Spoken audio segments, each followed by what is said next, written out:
नमस्कार। आज का दिन बड़े अद्भुत संयोगों से जुड़ा हुआ है। देखिए, आज 2 अक्टूबर है। हमारे राष्ट्रपिता महात्मा गांधी की जयंती है। विजयादशमी है, दशहरा, असत्य पर सत्य की विजय का दिन। और इससे भी अद्भुत संयोग ये है कि आज एक ऐसे संगठन की स्थापना का 100वां वर्ष है, जिस संगठन को अपने 100 साल लंबे इतिहास में जिन चीजों को जाना जाता है, उसकी अंतिम परिणति महात्मा गांधी की हत्या थी। क्या ही अद्भुत संयोग है कि जो व्यक्ति सत्य और अहिंसा के लिए इस धरती पर 1000 साल के इतिहास में सबसे बड़ा महापुरुष माना गया, उसे हिंसा के जरिए ही रास्ते से हटाया गया।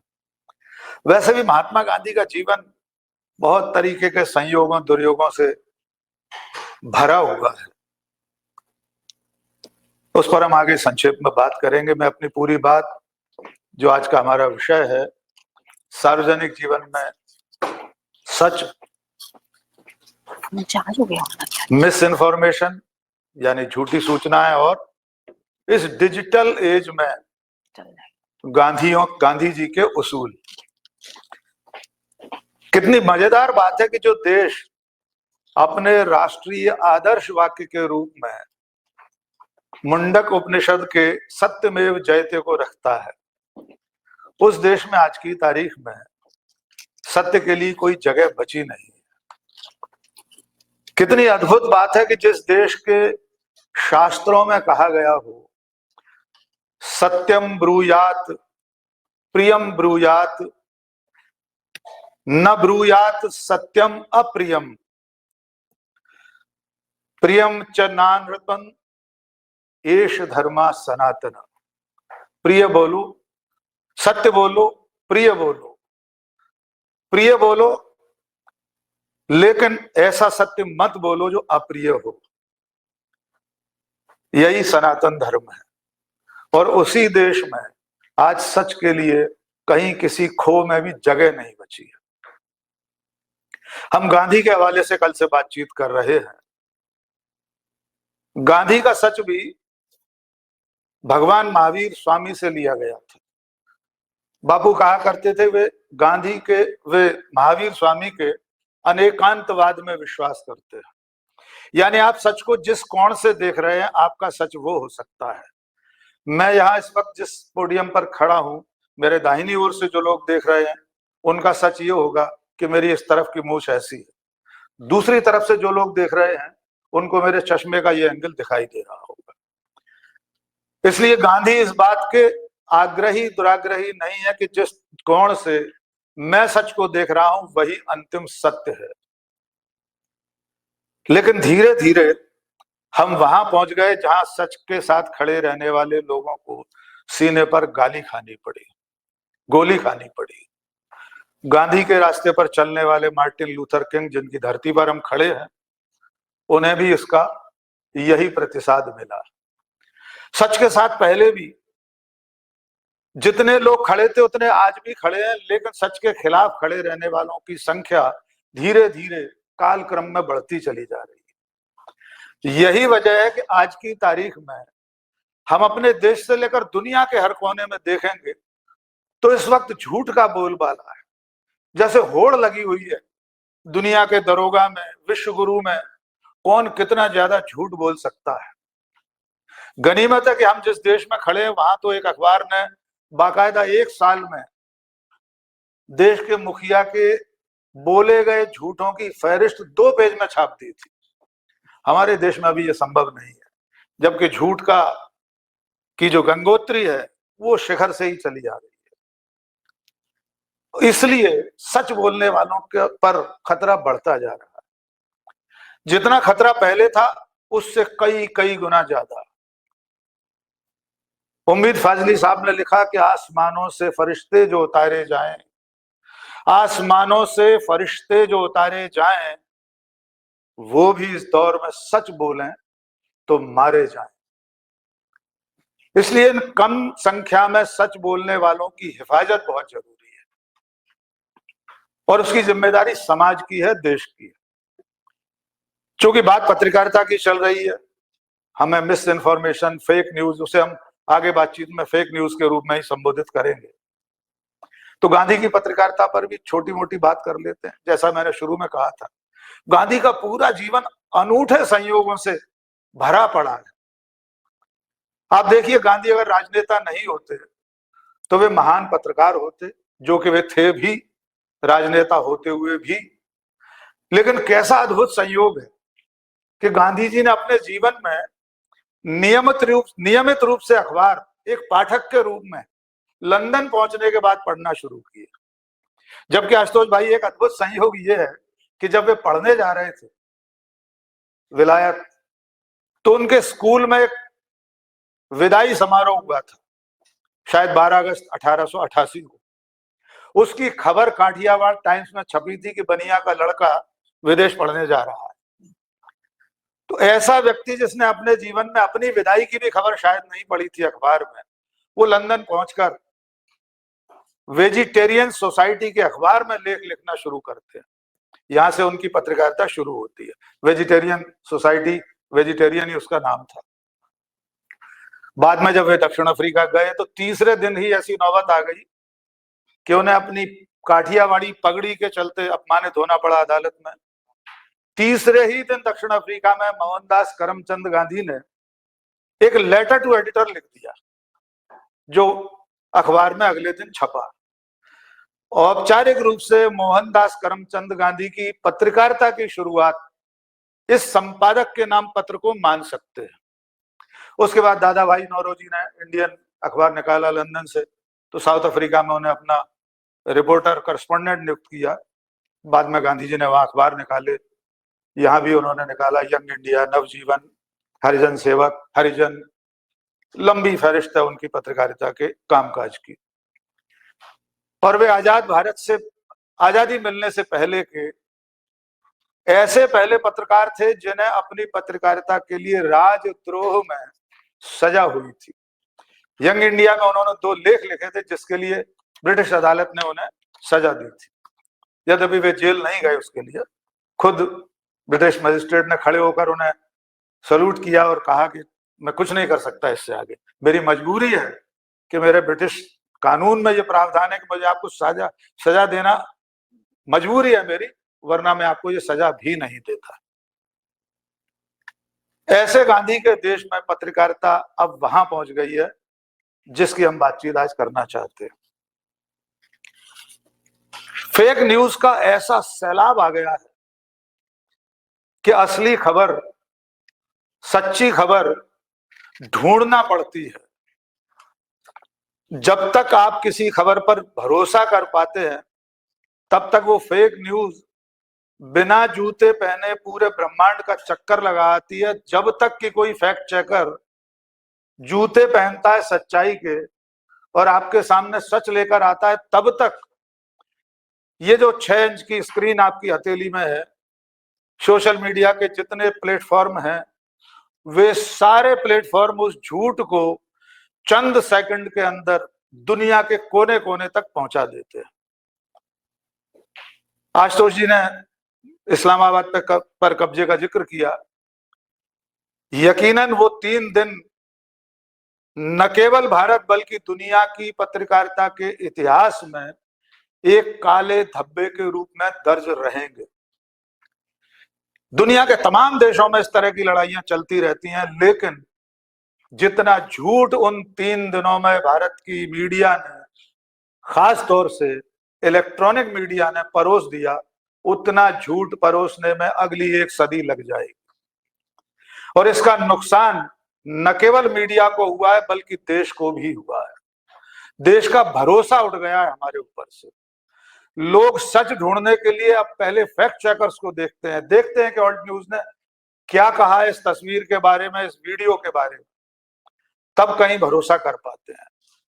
जबकि पत्रकारिता का मूल सिद्धांत, पहला सिद्धांत है कि आपको सच अपने पाठकों तक, दर्शकों तक, उपभोक्ता तक पहुंचाना है। आज की तारीख में हम ग्राहक भी हैं। अखबार खरीदने वाले ग्राहक से लेकर आप इंटरनेट खरीद कर ही आप फेसबुक, व्हाट्सएप या यूट्यूब चैनल देखते हैं, तो उस ग्राहक, पाठक और दर्शक के साथ धोखा हो रहा है। और सच के साथ तो ये है, कृष्ण बिहारी नूर ने कहा, सच घटे या बढ़े तो सच न रहे, सच घटे या बढ़े तो सच न रहे, झूठ की तो कोई इंतहा ही नहीं। हमारे देश में इस वक्त झूठ की इंतहा नहीं। देश के शीर्ष नेतृत्व में बैठे हुए लोग अपने आधिकारिक बयानों में दुनिया के सबसे बड़े लोकतंत्र की सबसे बड़ी पंचायत में सदन में बैठकर झूठ बोलते हैं, लाल किले की प्राचीर से झूठ बोलते हैं।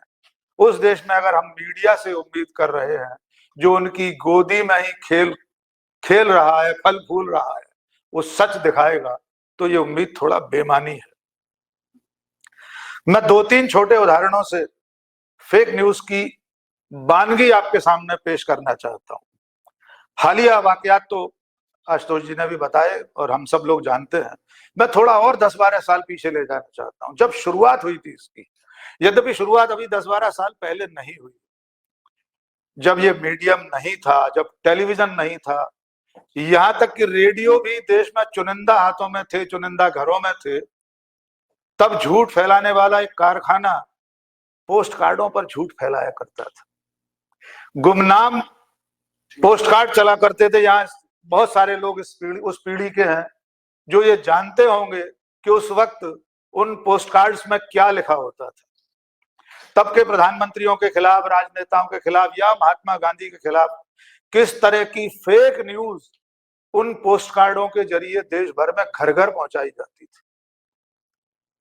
वहां से चलते हुए ये सिलसिला जब डिजिटल एज में आया, जब दुनिया इस मीडियम में आई, Facebook, Twitter, Instagram, WhatsApp group, ये सब आए, तब एक घटना का जिक्र करूंगा जो मैं मानता हूं कि मेरी जानकारी में वो शुरुआती घटना है। हजारों ऐसी घटनाएं होंगी। 2014 में नरेंद्र मोदी जी प्रधानमंत्री बने। मैं एक वेबसाइट में, न्यूज पोर्टल में चीफ एडिटर था। मेरे एक साथी ने 3-4 तस्वीरें दिखाई कि आज प्रधानमंत्री नरेंद्र मोदी जी सिंहस्थ उज्जैन में आए हैं और पवित्र शिप्रा में उन्होंने स्नान किया है। 2-3 तस्वीरें थी। सहज भाव से मैंने कहा लगा दीजिए, प्रधानमंत्री आए, स्वाभाविक है, खबर है। अचानक मुझे लगा कि अगर आज प्रधानमंत्री मध्य प्रदेश आए हैं तो आज के अखबारों में कहीं तो खबर होना चाहिए थी। 1-2 दिन पहले से सूचनाएं होती हैं, खबरें छपती हैं। मैंने फोटो दोबारा मंगाई, लैपटॉप पर उनको बार बार देखा, 2-3 बार जूम इन किया। 2-3 चीजें मुझे खटकी। एक तो प्रधानमंत्री के साथ जो सुरक्षा लगी हुई थी वो प्रधानमंत्री की अपनी कैटेगरी की नहीं थी। उनकी जो वर्दी और बाकी सब आर्मामेंट था उनका। दूसरा, उसमें मध्य प्रदेश के एक प्रभारी मंत्री की तस्वीर दिखाई दे रही थी और जो नदी की जो बोट थी उसमें वहां के टेंट हाउस वाले का कोई साइन लगा हुआ था। मैंने अपने साथियों से कहा पहले चेक करो आज प्रधानमंत्री कहां थे, गूगल पे सर्च कर लो, मालूम पड़ जाएगा कहीं ना कहीं खबर। मालूम हुआ कि प्रधानमंत्री नरेंद्र मोदी उस दिन दिल्ली में थे, विज्ञान भवन में किसी कार्यक्रम में शामिल हुए थे। किसी दूसरे देश का कोई राजदूत आया था, वो अपना परिचय देने उनके यहाँ गया था। ये सारी चीजें उस दिन की मिल गई टाइमलाइन पर। अब सवाल ये था, क्या वे तस्वीरें फर्जी थी, फोटोशॉप करके बनाई गई थी? मैंने अपने साथियों से कहा इसको ये सर्च करो, ये असली है कि किसी का चेहरा लगा दिया है, किसी के शरीर पर मोदी जी का फोटो लगा है। मित्रों, तस्वीरें असली थी, पूरी तरह नरेंद्र मोदी की थी, उज्जैन की थी, सिंहस्थ की थी। लेकिन वे तस्वीरें तब की थी जब नरेंद्र मोदी गुजरात के मुख्यमंत्री थे। वे जो प्रभारी मंत्री दिखाई दे रहे थे वे उस समय प्रभारी मंत्री थे मध्य प्रदेश के। और तब की सिंहस्थ स्नान की तस्वीरों को 2014 के बाद, अब मैं मुद्दे की बात पर आता हूं, इस हेडलाइन से वायरल किया गया था कि आजाद भारत के पहले हिंदू हृदय सम्राट प्रधानमंत्री हैं जिन्होंने सिंहस्थ में स्नान किया है। तस्वीरें असली थी, सूचना नकली थी, फेक थी। लेकिन मेरे रोकने से वे नहीं रुक सकती थी। तब तक पूरे हिंदुस्तान के व्हाट्सएप ग्रुपों में चली गई होंगी। अंधभक्तों की फौज ने इसी रूप में उसे आगे बढ़ाया होगा कि देखिए नरेंद्र मोदी पहले प्रधानमंत्री हैं सिंहस्थ स्नान करने वाले। ऑपरेशन सिंदूर का जिक्र कर ही चुके हैं, इसलिए उस पर मैं विस्तार में नहीं जाऊंगा। ताजा दो घटनाएं अभी लद्दाख में, सोनम वांगचुक की बात शुरू में आप लोगों ने भी की थी। जिस दिन वहां हिंसा भड़की, कुछ घंटे के भीतर किसी एक व्यक्ति को कांग्रेस के पार्षद के रूप में बताकर उसके द्वारा गोली चलाए जाने का दावा नेशनल मीडिया ने, हिंदुस्तान के लश्करे मीडिया ने कर दिया कि कांग्रेस के एक नेता ने हिंसा भड़काई है, उसने गोली चलाई है। अगले कई घंटे बाद जब वो असली व्यक्ति जो पार्षद था, जिसका नाम बताया जा रहा था, उसने अपना वीडियो जारी किया। उसने कहा कि ये मैं हूं, वो पता नहीं कौन है जिसने गोली चलाई थी। लेकिन उतने घंटों के भीतर देश के कोने कोने तक ये खबर चली गई कि एक पार्टी के नेता ने गोली चलाई थी। और पिछले 24 घंटे पहले की खबर, देश के प्रधान न्यायाधीश, चीफ जस्टिस ऑफ इंडिया की माता श्री राष्ट्रीय स्वयंसेवक संघ के कार्यक्रम में मुख्य अतिथि होंगी, इसकी खबर हिंदुस्तान भर में तमाम मीडिया संस्थाओं में छपी।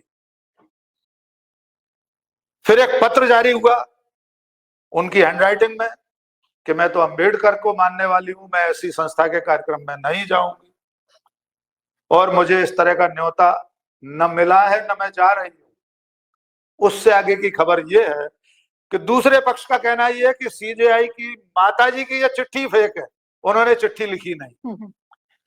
हम यहाँ 15-20 हजार किलोमीटर दूर बैठकर नहीं जानते कि सचमुच में देश के चीफ जस्टिस की माताजी के नाम से कोई खबर चलाई गई, वो असली थी या नकली थी, फेक थी या एक्चुअल में कोई खबर थी। और इस फेक न्यूज का शिकार पूरी दुनिया है, हम इसमें भी विश्वगुरु हैं। ह्यूमन कम्युनिकेशन रिसर्च नाम की एक संस्था ने रिसर्च की, उसमें बताया है कि सबसे ज्यादा फेक न्यूज हमारे यहाँ ही दौड़ती है जी। हाँ, 56% के आसपास। और बाकी पूरी दुनिया, इस वक्त पूरी दुनिया की 61% आबादी ये मानती है कि मीडिया से जुड़े लोग ही सबसे ज्यादा फेक न्यूज फैलाते हैं। आप सोचकर देखिए, जिसकी जिम्मेदारी थी सच बताना, असली सूचना पहुंचाना, उसके बारे में दुनिया की राय ये है, दुनिया के 61%, 61% लोगों का सोचना यह है कि मीडिया के लोग ही सबसे ज्यादा गलत खबर पहुंचाते हैं। एक छोटी सी बात और कहूंगा, अपनी बात को खत्म करने की तरफ ले जा रहा हूं।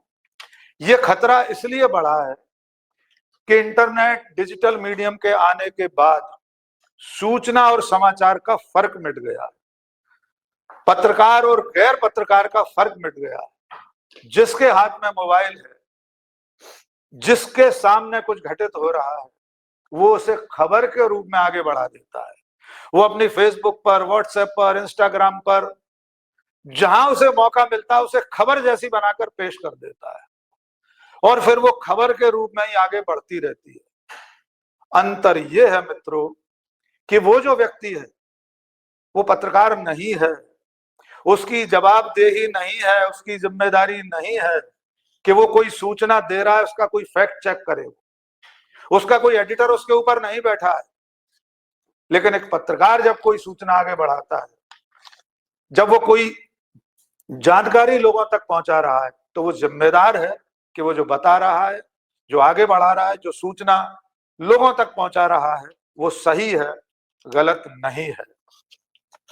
अब थोड़ी सी मिथकों की बात हो रही थी, तो मैं अपनी बात को खत्म करने की तरफ जा रहा हूं। ऐसा भी नहीं है कि ये फेक न्यूज इसी कलयुग की पहचान हो। द्वापर में भी फेक न्यूज चलती थी सर। दो उदाहरण है उसके। सबसे बड़ा उदाहरण है, जो मान्यता है महाभारत युद्ध का कारण जिसे माना जाता है, जिस वाक्य को यह समझा जाता है कि उस वाक्य के चलते महाभारत हुआ, कि द्रौपदी ने कहा कि अंधों के अंधे ही होते हैं। सर, ये फेक न्यूज थी। महाभारत युद्ध समाप्त होने के बाद जब रनिवास में तमाम शूरवीरों की विधवाएं, अभिमन्यु की पत्नी और तमाम लोग जब वहां बैठे और ये महिलाएं जब विमर्श कर रही थी, उस संवाद में ये सिद्ध हुआ कि वहां उस दिन वो जो पानी की छवि में पैर रख गए थे दुर्योधन इत्यादि, वो जो वाक्य बताया गया कि द्रौपदी ने कहा है कि अंधों के अंधे ही होते हैं, तो तब उन्होंने कहा कि मैंने तो ऐसा कहा ही नहीं था। द्वापर की वो फेक न्यूज महाभारत युद्ध छिड़वा देती। एक और दूसरा उदाहरण, अश्वत्थामा हंतो नरोवाच कुंजरोवा, ये भी फेक न्यूज थी, लेकिन ये अर्ध सत्य थी, आधा सच भी था इसमें, क्योंकि अश्वत्थामा हाथी भी था और वो शूरवीर भी था। तो हमारे देश में सदियों से, सहस्त्राब्दियों से फेक न्यूज रही है, लेकिन अब इस जागरूक समय में, सूचना विस्फोट के इस युग में, अगर हम फेक न्यूज के मारे हैं तो इसके पीछे के कारणों की तलाश भी जरूरी है। आखिर वे कौन लोग हैं जो इस झूठ को फैलाकर या तो सत्ता में बने रहना चाहते हैं या अतीत के महानायकों की चरित्र हत्या कर रहे हैं, और आज के दिन भी उन्होंने बख्शा नहीं है। हिंदुस्तान में सत्ता में बैठे लोग आज, अभी आप सब लोग इस बातचीत के बाद चेक कर लीजिए, राष्ट्रपिता महात्मा गांधी के खिलाफ सत्ता में बैठे बड़े बड़े लोगों के ट्विटर हैंडल जहर से भरे पड़े आशुतोष जी। लेकिन इस झूठ के दौर दौरे में सच अंततः विजयी होगा, इस कामना के साथ। आंधी का कोई खौफ न खतरा हवाओं का, आंधी का कोई खौफ न खतरा हवाओं का, मैंने दिए जलाए हैं सूरज को तोड़ के, ताबीर बन के आने वाली है अब सहर, सूरज बना रहा हूं दिए जोड़ जोड़ के। बहुत बहुत शुक्रिया।